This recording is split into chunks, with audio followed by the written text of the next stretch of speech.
Gracias, por la invitación de ustedes. Entonces, lo que quisiera tratar de revisar con ustedes es un poquito la anatomía del estómago, cuál es cómo se suplementa de sangre, cuáles son las decisiones que se toman en referencia a remover el estómago completo o no, o los nódulos linfáticos. Se hacen diferentes operaciones en Japón aquí, y también tratamientos paliativos que quizás no conduzcan a un tratamiento completo como una cirugía. Y la próxima pregunta es, después de la cirugía, ¿cuál sería el próximo paso? ¿Cuál va a ser mi vida después de esto? Entonces voy a comenzar con este caso. Y la razón por la cual escogí este caso es porque fue el caso que me introdujo al tratamiento del cáncer estomacal. Este fue mi primer paciente, una mujer de 55 años que tenía dolor de estómago y dificultad al tragar. Ella estaba pasando una endoscopía y la biopsia dio resultados consistentes con cáncer estomacal. Fue la tomografía axial computarizada, y pueden ver que quizás se refleja el cáncer estomacal de ella. Pueden ver que el estómago está en el centro, un poco hacia la derecha o hacia la izquierda de sus pantallas. Y si miran a estas otras imágenes, es un estómago que ha incrementado su grosor, y hay una involucración del páncreas y del esófago. Entonces, esto constituye un engrosamiento irregular de las curvaturas menores y mayores del estómago. Entonces, ella quería hacer cirugía frontal, que en el 2005 era una cosa razonable, y eso fue lo que hicimos. Entramos con una cámara, no había ningún involucramiento del esófago ni del vaso. Esto fue una operación grande, y esta fue su patología inicial. Ah, Todo lo demás era negativo, pero era un gran tumor, y esto es algo importante desde el punto de vista de los pacientes. Entonces, pensé que era una imposibilidad hacer una disección de solamente 16 nódulos. Teníamos que tener más, y al final encontramos 51 de los nódulos involucrados. Entonces, esto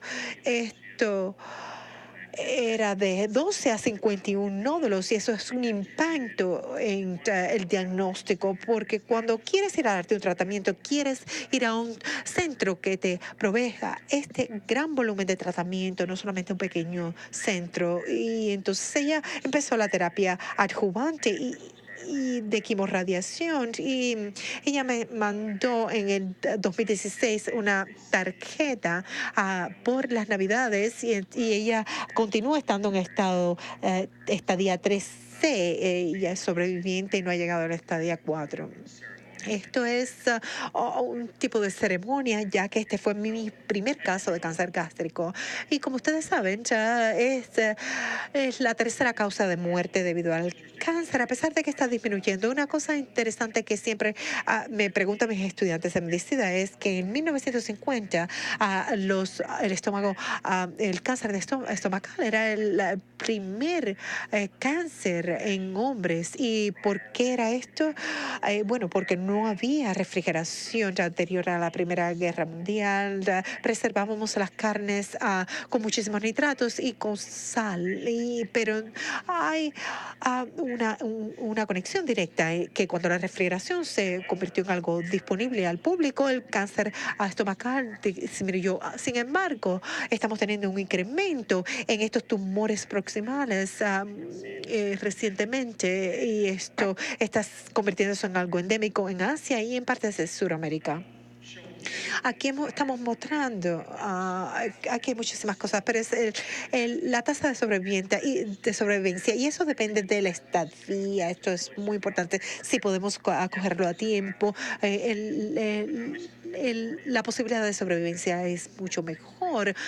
Ya cuando llegamos a la estadía 4, ya esto cambia. Entonces, en todos los cánceres, estos diagnósticos y pronósticos de sobrevivencia tienen que ver con las primeras estadías. Entonces, un poquito de anatomía estomacal. Este es el estómago, como pueden ver en la parte superior, hay una junta con el esófago, es donde entra el esófago al estómago y es el esfínter, donde el esfínter esofagial está ubicado y pueden ver ah, ah, aquí una idea de dónde está ubicado dentro de nuestro cuerpo. Este diagrama les ofrece una visión del el suministro sanguíneo al estómago, el cual es muy rico. Ah, quería preguntarles si ustedes adivinarían esta pregunta. Ah, ¿Cuán- es- Esto es un órgano muy vascularizado y nosotros, debido a esta vascularización, podemos quitar muchas partes. Entonces, la respuesta a esa pregunta era que se necesita un solo suministro sanguíneo para el estómago para que sobreviva. ¿Y qué es lo que está cerca? ¿Qué es lo que vimos de estos pacientes? Todos estos órganos están cerca del estómago. Detrás está el páncreas y está el vaso, y esto es importante porque algunas veces ellos están involucrados, y está el hígado y la vesícula biliar. Esta es el área en general de la cual estamos hablando, es donde está ubicado el estómago.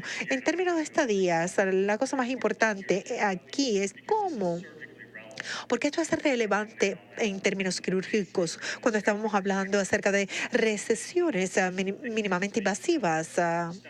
Entonces, ustedes pueden decir que necesariamente el tamaño del tumor no determina la estadía del cáncer, sino la penetración de este. Entonces, cuando llegamos al estado 4, podemos diagnosticar que, por ejemplo, en la estadía número 1 solamente está en la mucosa interior y podemos hacer una recesión endoscópica en vez de ir a la sala de operación. Endoscópicamente podemos sacar toda esta mucosa interna intestinal. Y esto es muy común en el sureste de Asia, donde hay muchísimas pruebas preventivas conducidas. Y esta es la manera en que distribuimos los estadios, los estados el verde, que significa los más tempranos, hasta los rojos, que son los más tardíos. Y lo que comúnmente los pacientes preguntan es esto: ¿en qué estadía estoy y cómo ustedes distribuyen las estadías? Entonces, algunas de las otras preguntas quirúrgicas es que la paroscopía diagnóstica, que esto es tomar una fotografía, una imagen con la cámara, y cuando hacemos esto, ¿qué cantidad de recesión hacemos? ¿Qué cantidad de estómago sacamos? ¿Cómo vive una persona sin estómago? Yo hice una presentación en el aula de mi hijo, que está en séptimo grado, y como les expliqué, yo era cirujano de estómago. Lo que más me preguntaban los muchachos en la clase era cómo vive alguien sin un estómago. Hablamos acerca de las linfosectomías y cómo hacemos esto de la manera mínimamente invasiva. Entonces, ¿por qué hacemos una laparoscopía? Cuando lo está haciendo invasivamente de manera mínima, eso es relevante, pero para la mayoría de los pacientes con esta de enfermedad tenemos que hacer una incisión y antes de hacer la cirugía laparoscópica queremos tener una imagen y esto nos da una idea del estadio. Hay un cuarto de pacientes que podemos ver los estadios en una tomografía axial. Algunas veces tomamos biopsias, hacemos un lavaje y podemos un fluido dentro de la cavidad estomacal y las sacamos, y de ahí podemos determinar si hay células, porque si algunos pacientes tienen estas células cancerígenas distribuidas fuera del estómago, nosotros a veces hacemos tratamientos de quimioterapia anterior a conducir la cirugía para reducir esta cantidad de células. Y esto es una imagen de cómo luce el estómago. Es este bulto que se ve en la parte inferior. Y en este caso, esto es una imagen de un estómago saludable. No había nada, pero para que ustedes vean cómo lucen cuando lo vemos a través de la cámara. Entonces, ¿cuáles son los objetivos de la resección? Básicamente queremos sacar el cáncer. Le decimos a los pacientes que queremos sacarlo todo. Queremos tener un margen decente de que la cirugía sea un éxito de 5 a 6 centímetros, 2 a 3 pulgadas. Esto es importante porque hay otros órganos involucrados en esa área y queremos sacarlo todo, pero no afectar a nada que esté cercano. Si tenemos que sacar algún pedazo del páncreas o del hígado, lo hacemos. Esto es nuestro objetivo, sacar todo lo que encontremos. Y claro, quisiéramos que la cirugía resultara en baja complicación y dejar la más posible cantidad de estómago funcional. Y esto está subrayado funcional porque una gran controversia de al sacar el tumor, ¿por qué no dejas la parte inferior del estómago si el cáncer está ubicado en la parte superior? Pero es que la parte baja del estómago inferior no funciona tan bien y entonces a veces por eso tenemos que sacar el estómago completo, porque si dejamos una parte que en realidad no funciona, tienes muchos más efectos secundarios. Entonces la gastrectomía, ¿cómo decidimos hacerla o no? Los márgenes son importantes en la decisión y estos tumores intestinales que son más comunes, que eran más comunes en el sureste de Asia en los años 50, son menos comunes en los estómagos. Estos cánceres difusos que envuelven el estómago completo y tienen un tipo de mutación específica, toma el estómago completo y no es muy bueno dejar el estómago porque hay un gran riesgo. Y también la ubicación, si está en la parte inferior no hay problema, pero cuando está en la parte superior un poco de controversia ahí porque la parte superior del estómago es muy importante funcionalmente y queremos entrar. Y si está muy cercana a esta conexión con el esófago, queremos también sacar parte del esófago. Le voy a mostrar cómo esto luce. Entonces, proximal y distal es la parte rosada más clara. Si tienes un tumor que está representado aquí en la izquierda, en la parte del esófago, para tener un margen bueno y de la manera en que el estómago está configurado, hay una curva grande, una menor y una en el medio. Entonces, si tomas solamente un tercio del el estómago inferior, eso no va a funcionar. Entonces, en ese caso, tomamos el estómago completo. En el caso de la derecha, el tumor está en la parte inferior. Sacamos esa parte y dejamos la parte superior, que es más funcional. Y esa es la diferencia. La ubicación del tumor determina qué es lo que hacemos. Entonces, les he traído algunos términos, el Billroth y el distal Billroth. ¿Cómo reconstruyes esto? En la izquierda les muestra dónde está ubicado el tumor. Este tumor está ubicado cerca del píloro y sacamos partes del estómago. Y lo más fácil de hacer es reconectar el intestino delgado y el estómago. Es la cosa más fisiológica. Pero algunos problemas que tenemos es que si sacamos mucha parte del estómago, no podemos hacer que toquen una parte con la otra. Entonces, esto es un problema para reconectar. Y aquí este Billroth distal, este tumor, este tipo de gastrectomía, es cuando sacamos 2/3 del estómago. Y entonces, en este caso, las dos partes que quedan sueltas no alcanzan a tocarse. Entonces, lo que hacemos es traemos un pedazo de intestino para reconectar a ambos partes. Y así la vía de la bilis y las vías pancreáticas son reconectadas. El único problema es que una de las complicaciones es un reflejo biliar, porque el líquido biliar, el fluido biliar, entra al estómago más directamente. Y esto es el problema con este tipo de gastrectomía Bill Roth. Y entonces ustedes han oído acerca del Roux and what?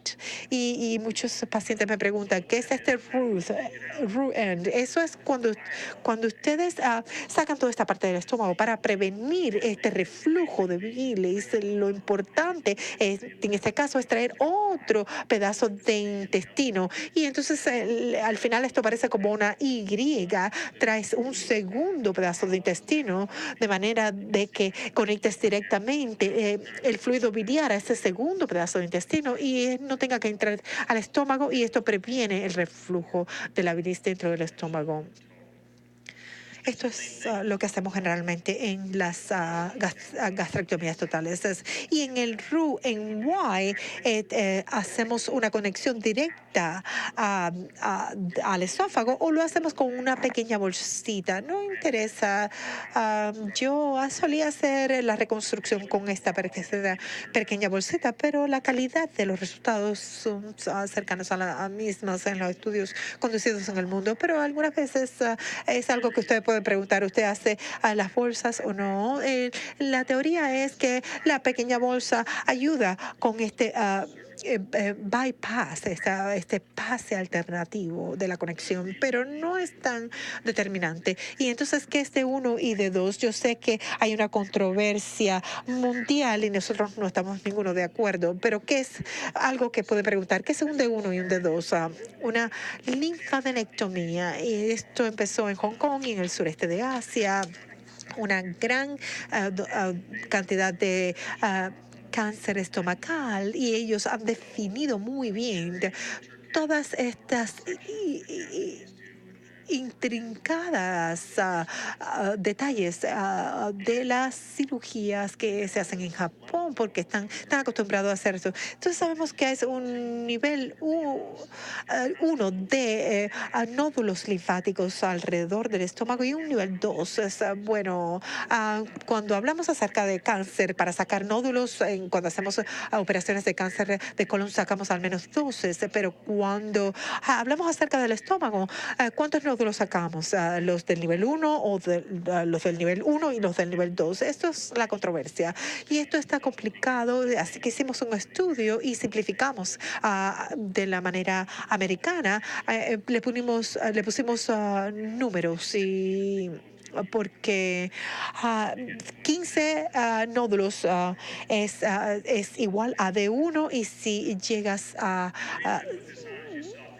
más de 25, entonces, de estos. Y cuando le hablo a mis pacientes acerca del D2 y solamente piensa que son 15 nódulos, es un asunto relacionado con la calidad, porque eso hace una diferencia en términos de en qué estadio esté el cáncer. No quiero entrar en muchos detalles médicos, pero quiero explicarles por qué todavía es una controversia. Hay un grupo inglés que revisó esto, D1 contra D2, y trabajó muy bien, pero trataron de ver si había algún beneficio, pero no había ningún beneficio de supervivencia, sino más bien la mortalidad y las complicaciones eran similares. Los holandeses trataron de investigar esto, y dijeron que el D2 implicaba que los pacientes, la mortalidad durante la cirugía incrementara a los pacientes, pero no había diferencia en la sobrevivencia. Y al final, cuando se sacaban más nódulos, había quizás muchos más beneficios. Y había otro estudio italiano en el que ellos dijeron, y si lo hacemos bien, la cirugía, no hay diferencia diferencia en complicación.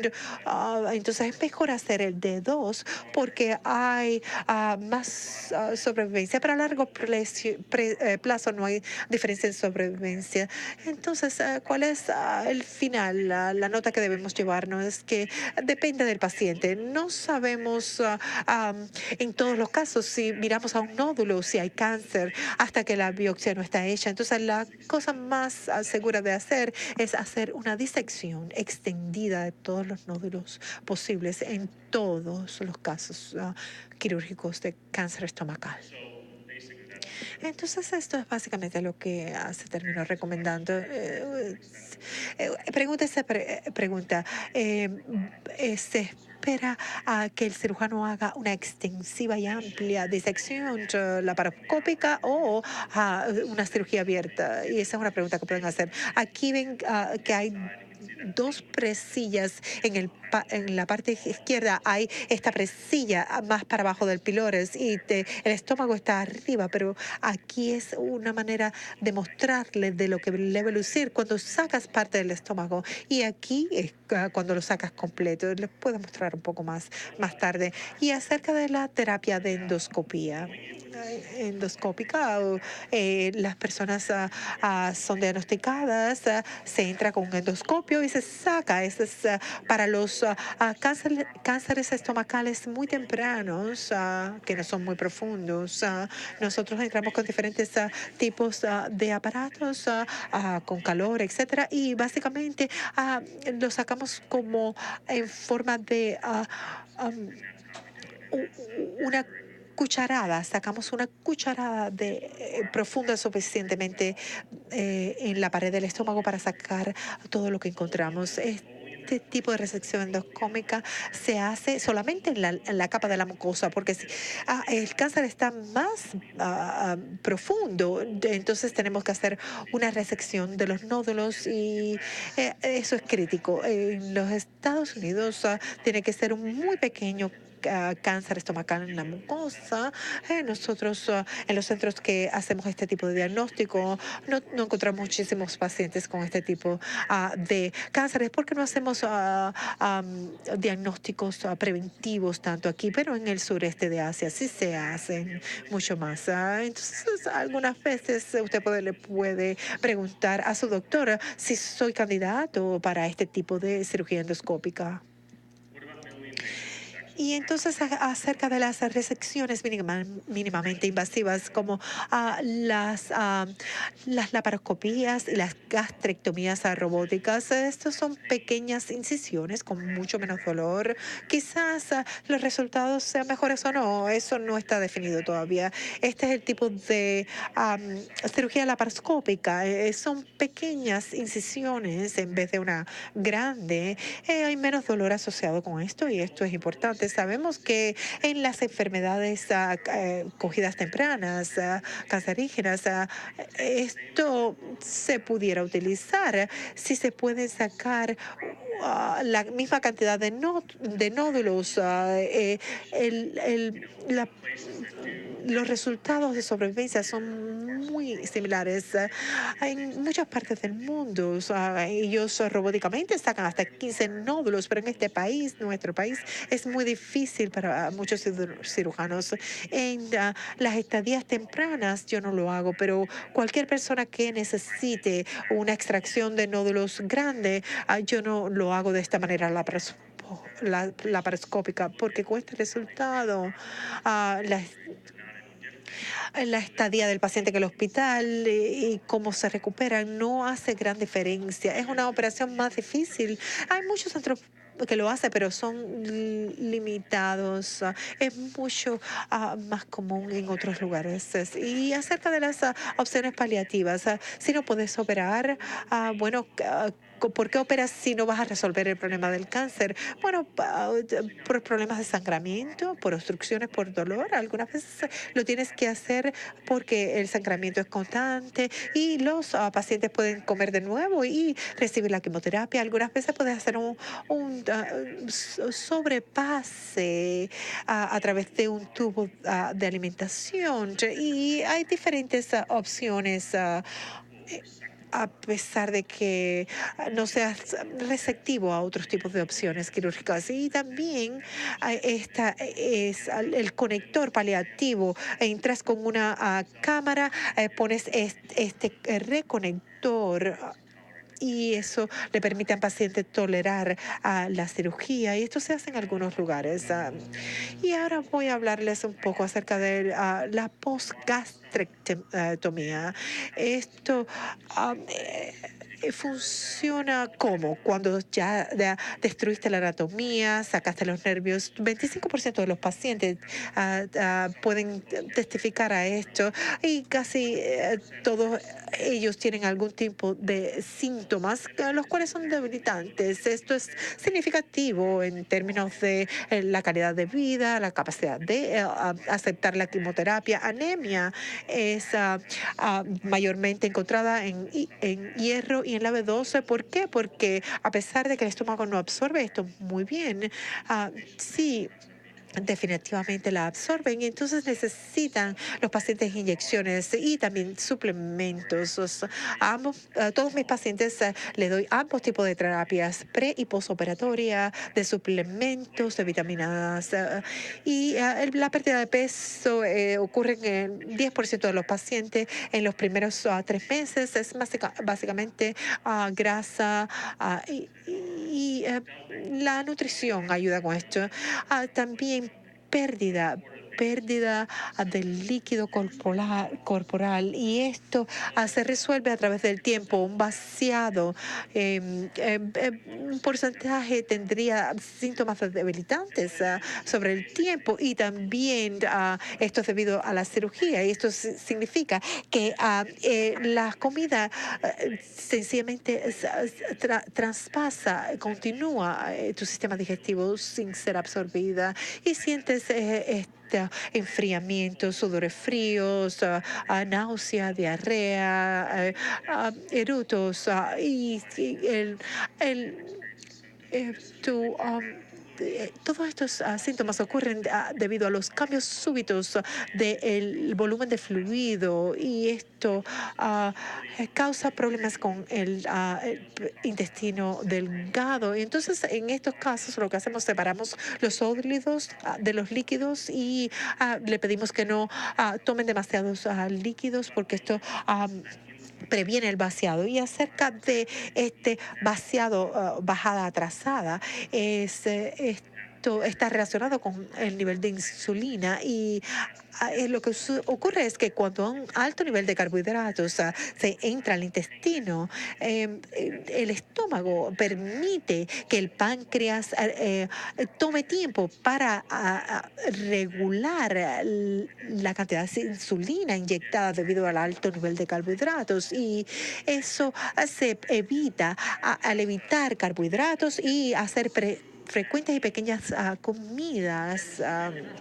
Así que no intercambien estas diferentes cantidades de carbohidratos. Usted puede comer las comidas que quieras, pero tienen que tener pequeñas porciones de carbohidratos y separarlas. El reflujo biliar es mucho más común. Odio hacer esta reconstrucción, pero puede ocurrir, sí, quirúrgica, pero puede ocurrir este reflujo biliar en el año siguiente y muchas veces tenemos que poner un protón inhibidor en el paciente para controlar esto, pero esto a veces no les ayuda. Les da un dolor ardiente, una náusea, un vómito bilioso y que es típicamente un vómito que contiene bilis. Sí, tenemos agentes aglutinantes de la bilis que pueden unirse a la bilis y estabilizarlo. Y muchas veces tenemos que quirúrgicamente reintervenir y hacer una revisión quirúrgica. Pero si tienen reflejo biliar, no tienen que tomar antiácido, no les resuelve. Entonces, estoy esperanzado de oír la discusión que vamos a tener en el panel, pero La única opción que tenemos ahora con mejor opción de sobrevivencia son las opciones quirúrgicas. Obviamente un diagnóstico temprano es mucho mejor, a pesar de que hay otras terapias que pueden ser conjugadas con esto. ¿Cómo decidimos acerca de esto? La ubicación, los márgenes, cuán agresivo es el volumen y siempre tener en cuenta que hay que sacarlo todo. Resección de los nódulos extensiva es recomendada y sabemos que no hay una complicación asociada con esto.